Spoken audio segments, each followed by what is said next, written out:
एक गांव में एक शिकारी रहता था। उसका नाम था गजोधर। वो उसकी पत्नी लीलावती के साथ रहता था। वो जंगली जानवरों की शिकार करता और उनकी खाल निकालकर अपने परिवार का पेट पालता।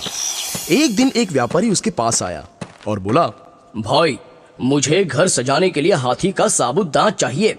जितनी मेहनत तुम शिकार करने को करते हो, अगर दांत खोजने में करो तो बदले में मैं तुम्हें बहुत सारा धन दूंगा। धन की बात सुनकर शिकारी के मुंह में पानी आ गया। वो सोचने लगा, जितनी मेहनत में शिकार खोजने में करता हूं, अगर हाथी दांत खोजने में लगाऊं तो रातों रात उसकी गरीबी दूर हो जाएगी, वो माला माल हो जाएगा। उसने तुरंत व्यापारी से कहा, क्यों नहीं सेठ जी, मैं कल ही खोज लाऊंगा हाथी का दांत। व्यापारी ये सुनकर वहां से चला जाता है। शिकारी पत्नी से बोला, भगवान देखना, 2-4 दिन में ही हम अमीर बन जाएंगे।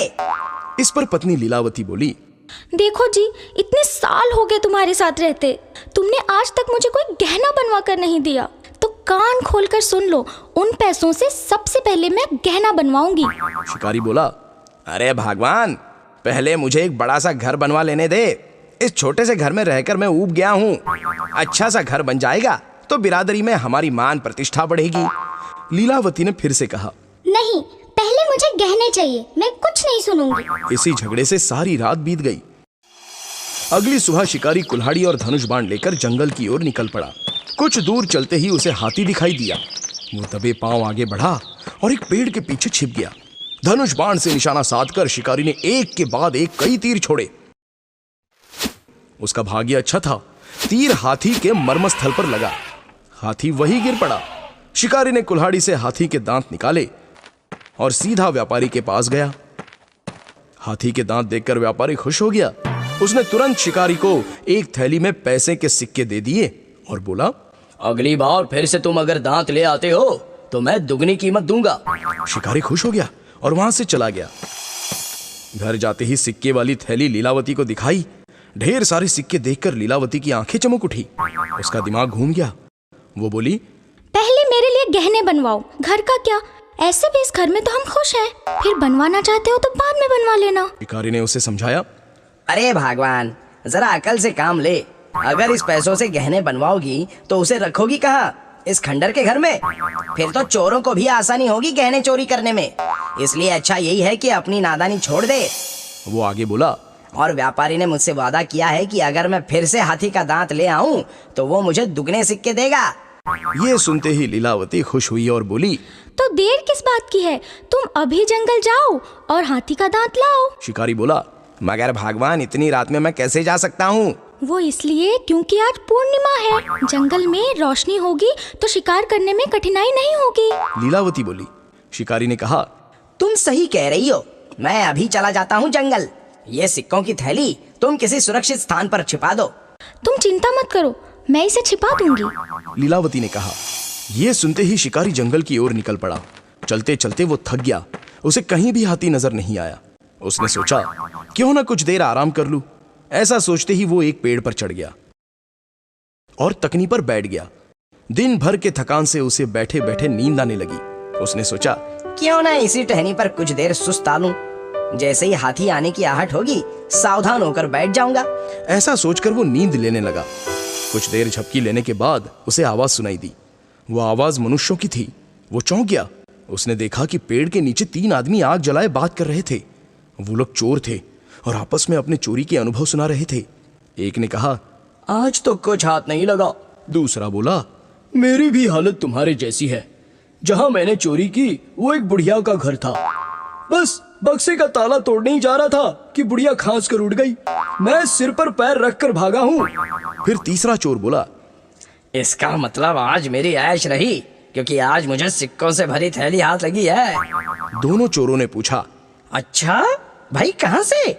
उस चोर ने जवाब दिया, एक शिकारी के घर से। ये देखो थैली। चोर की बातें सुनकर शिकारी समझ गया कि इस चोर ने मेरे ही घर में थैली चुराई है। वो आग बबूला हो उठा और मन ही मन बुदबुदाया। ठहर, अभी मजा चखाता हूँ तुझे। शिकारी ने अपना धनुष बाण उठाया और चोर पर निशाना साधा। निशाना साधते हुए अचानक उसका संतुलन बिगड़ गया और वो धरती पर आ गिरा। शिकारी की गिरने की आवाज सुनकर तीनों चोर चौंक पड़े और बिना पूछे मुड़े और वहां से भाग गए। शिकारी काफी ऊंचाई से गिरा था। गिरते ही वो भयंकर पीड़ा से कराह उठा। अरे मर गया, मेरा पैर टूट गया रे। शिकारी की एक टांग टूटकर बेकार हो चुकी थी। वो वहीं बैठे बैठे सोचने लगा, मैं फालतू में नादान पत्नी के बहकावे में आ गया। क्यों लालच में पड़कर घर पर क्यों नहीं रुका। अगर घर पर रहता तो चोर की क्या मजाल कि मेरे घर में चोरी करे। और अब जितना भी धन कमाया था उससे भी हाथ धोना पड़ा मुझे। टांग टूटने के कारण अब मैं शिकार भी नहीं कर सकूंगा। और वो शिकारी वहीं रोता रहा। तो बच्चों, क्या समझे इस कहानी से कि हमें लालच नहीं करनी चाहिए और हमेशा खुद की बातें सुननी चाहिए। उत्तर भारत के एक गांव में सुखीलाल नामक आदमी रहा करता था। वो बहुत गरीब था। उसके पत्नी को गुजरे हुए बरसों हो गए थे। उसे 2 लड़के थे। एक का नाम था गोपाल और दूसरे का नाम था दीपक। सुखीलाल परिवार का पेट पालने के लिए घर में समोसे बनाकर घर घर जाकर बेचा करता था। उसके दोनों बेटे सुखीलाल के साथ हाथ बटाकर समोसे बनाने का तरीका सीख चुके थे। सुखीलाल हमेशा चाहता था कि उसके दोनों बेटे पढ़ लिख कर बड़े आदमी बने। पर एक दिन अचानक सुखीलाल बीमार पड़ गया। वो बहुत बीमार रहने लगा। उससे कुछ भी काम नहीं हो पा रहा था।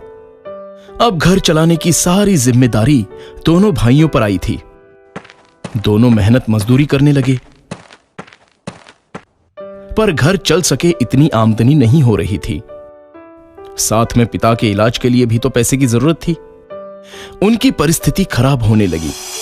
फिर एक दिन सुखीलाल ने अपने दोनों बेटों को पास बुलाया और कहा, बेटे, मैं तुम दोनों को खूब पढ़ाना चाहता था, पर मेरी बीमारी से सारा सपना मिट्टी में मिल गया। मुझे माफ कर दो। इस पर दीपक बोला, कोई बात नहीं पिताजी, सब ठीक हो जाएगा, आप चिंता मत कीजिए। फिर गोपाल ने कहा, पिताजी, मैं सोच रहा हूं कि आपकी तरह घर घर जाकर समोसे बेचूं। इससे घर चलने में भी कुछ मदद हो जाएगी। अरे वाह, ये बहुत ही बढ़िया आइडिया है। मैं घर में समोसा बनाऊंगा और तुम घर घर जाकर उसे बेच आना। पिताजी को देखकर मैं भी समोसे बनाना सीख गया हूँ। दीपक बोला।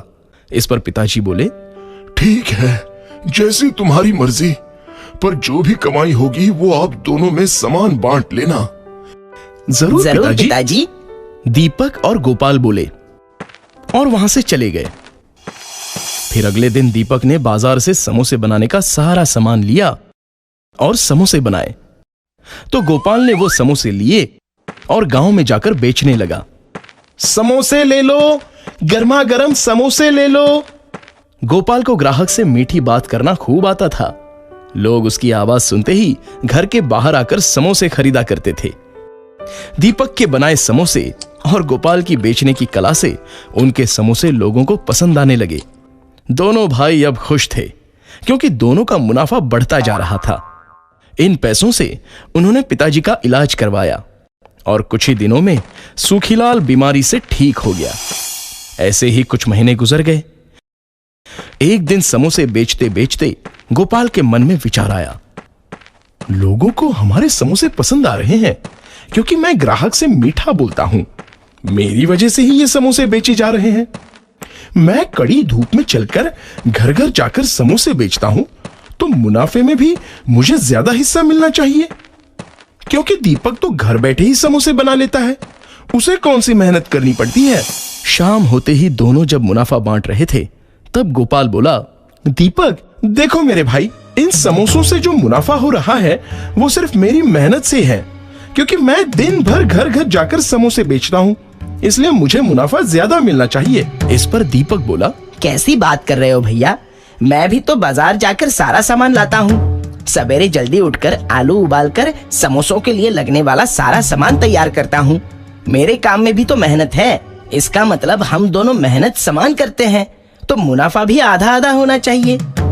गोपाल दीपक से बहस करके वहां से चला गया और अगले दिन गोपाल ने बाजार से सामान लाया और उससे समोसे बनाने लगा।